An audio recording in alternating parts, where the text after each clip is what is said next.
అందరికీ నమస్కారం. నేను మీ విక్రమ్ నాగార్జున శర్మ. షేక్కిలారు రచించిన పెరియ పురాణంలో తిరునీలకంఠ నాయనారు యొక్క చరిత్రమును తెలుసుకుందాం.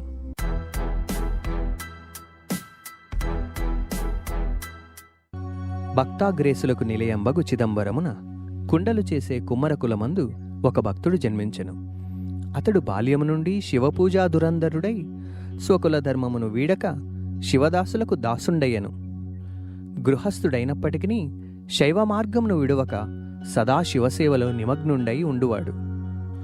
కుండలను చేసి విక్రయించుచు దానివలన లభించు అల్ప ఆదాయముతో కుటుంబమును పోషించుకొనుచూ ఉండెను. అవకాశము లభించినప్పుడంతయు మట్టితో భిక్షాపాత్రములు చేసి యోగులకు మహేశ్వరులకు ఇచ్చేవాడు. అతని గృహిణి అందగత్తెలలో రత్నమై పతిపాదములు సేవించుచూ భర్తననుసరించుట చేత అతని గృహస్థ జీవనం చింతారాహిత్యమై 3 పువ్వులు 6 కాయలుగా విలసిల్లెను. మహాదేవుడైన ఆ నీలకంఠుణ్ణి ఈ కుమ్మరివాడు సర్వకాల సర్వావస్థలయందు ధ్యానించుచున్నందున ప్రజలందరూ ఈతనిని తిరునీలకంఠుడు అని పిలిచేవారు. ఈ తిరునీలకంఠుడొకనాడు వేశ్యావాటిక యందు ప్రవేశించి ఒక అందాల భరణి కౌగిట సుఖించి ఇంటికి వేకువజామున వచ్చెను. పరస్త్రీ ఆసక్తుడైన భర్తను ఏ భార్య సహించగలదు?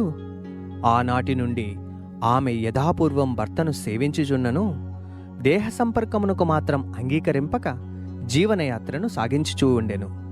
ఒకనాడు తన భార్య యొక్క అలుకను పోగొట్టడానికై నీలకంఠ నాయనారు మృదుమధురంగా మాట్లాడుతూ ఆమెను కౌగిలించుకోవడానికి ప్రయత్నించాడు.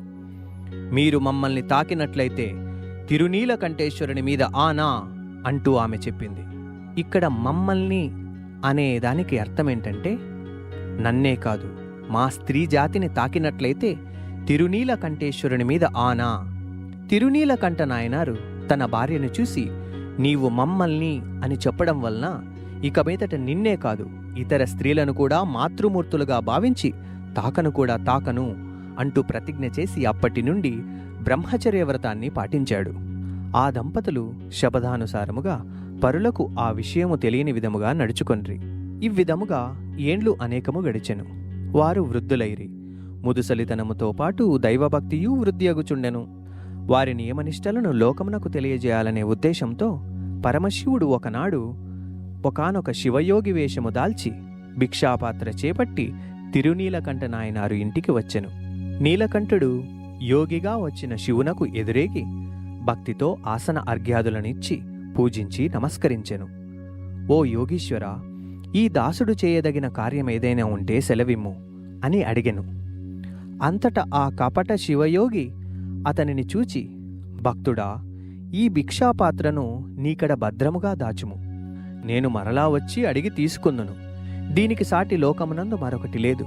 ఇది పరిశుద్ధము పవిత్రమును. నాకిది స్వర్ణ రత్నాదుల కంటే ప్రీతిపాత్రమైనది.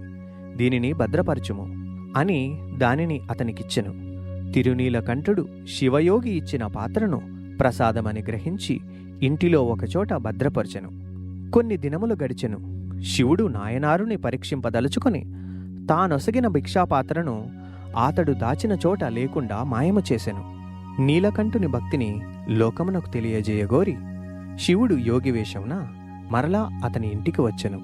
తమ రాకచే నా జన్మ తరించినది, ఆజ్ఞ ఏమి అని అనెను. శివయోగి వెంటనే నేను నీకడ దాచిన భిక్షాపాత్రను తెచ్చి ఇమ్ము అని సాధికారముగా అడిగెను. నాయనారు తాను భద్రపరిచిన స్థలమునకు వెళ్ళి పాత్రను వెదకక అది కనిపింపదయ్యే. అంతటా అతని దేహము వనకెను. స్వామి, నన్ను క్షమించుము. మీ పాత్రను దాచిన చోట వెతకి తిని అది కనిపించుటలేదు.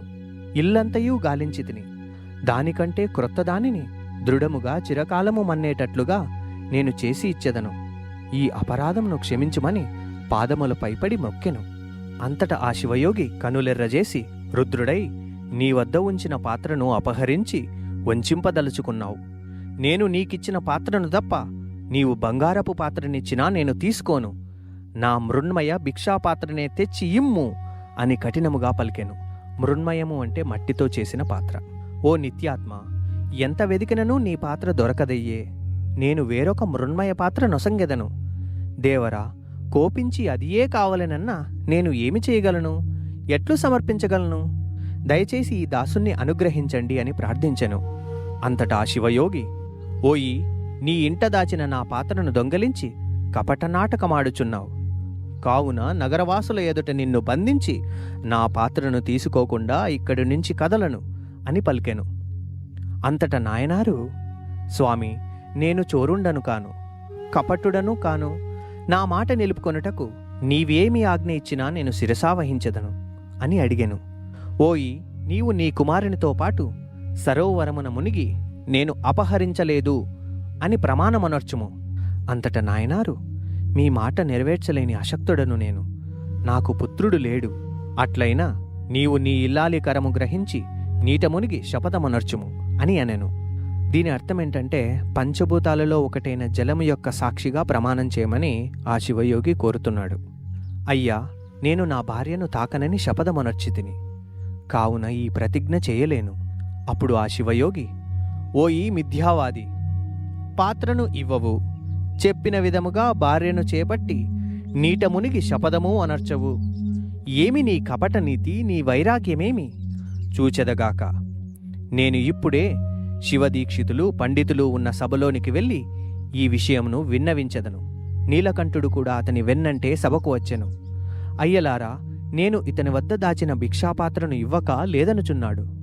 భార్య కరమును బట్టి నీట మునింగి అపహరించలేదు అని ప్రతిజ్ఞ చేయమన్నా చేయుటలేదు అని తన వాదనను వినిపించెను.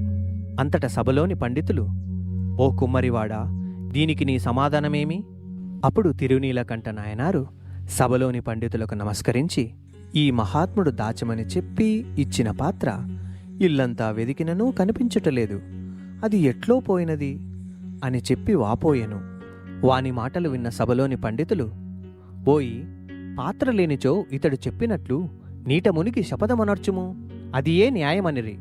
భార్యను తాకరాదు అనే తన నియమమును వారికి నివేదింపక ఆ కుమ్మరివాడు శివయోగిని సమీపించి, స్వామి, మీరు చెప్పినట్లే సత్యప్రమాణమనర్చెదను అని పలికి ఇంటికి వెళ్ళి తన సతిని తీసుకుని వచ్చి వ్యాఘ్రపాద మహర్షి పూజ చేసిన తిరుపులీశ్వరము అనే శివాలయము ముందున్న కోనేటికి చేరెను. వేణువు ఊదుటకు ఉపయోగించే కర్రను, అంటే వేణుదండమును, ఒక చివర తన భార్యను గ్రహింపుమని, ఇంకొక చివర తాను పట్టుకొని నీటిలో మునగటానికి ఉద్యుక్తుడయ్యను. అంతటా ఆ శివయోగి, ఓయి, నీ భార్యాహస్తమును గ్రహించియే మునుగుము అని అనెను. నాయనారు జనులందరూ వినేటట్లుగా తన భార్య చేతిని ముట్టరాదు అనే తన నియమమును తెలిపి వేణుదండము పట్టుకొనే నీట మునిగి లేచెను. మునిగి లేచిన ఆ వృద్ధ దంపతులు నవయవ్వనవంతులై సుందరాంగులై ఉండిరి. ఆ అద్భుతమును కన్నులారాగాంచిన జనులందరూ వారిని పొగడిరి. ఇంతలో తీరమునున్న శివయోగి అదృశ్యుడాయెను. పార్వతీ పరమేశ్వరులు అభయమిచ్చుచూ వారింట కనిపించెను. తిరునీలకంఠుడు సతీ సమేతుడై ఆ ఆదిమ దంపతులకు సాష్టాంగమనర్చి స్తుతించెను. అప్పుడు శివుడు, మీరు నిత్య యవ్వనవంతులై నా నిలయంనందు సుఖించుడు అని అనుగ్రహించి అదృశ్యుడాయెను. నీలకంఠ నాయనారు అతని సతీమణి శాశ్వత కైలాస స్థితిని గాంచి సుఖించిరి. దీనిని బట్టి నియమపాలనము, ఇంద్రియ నిగ్రహములు శివసాయుజ్య ప్రాప్తి హేతువులు అని ఈ కథ వల్ల తెలుస్తున్నది. స్వస్తి.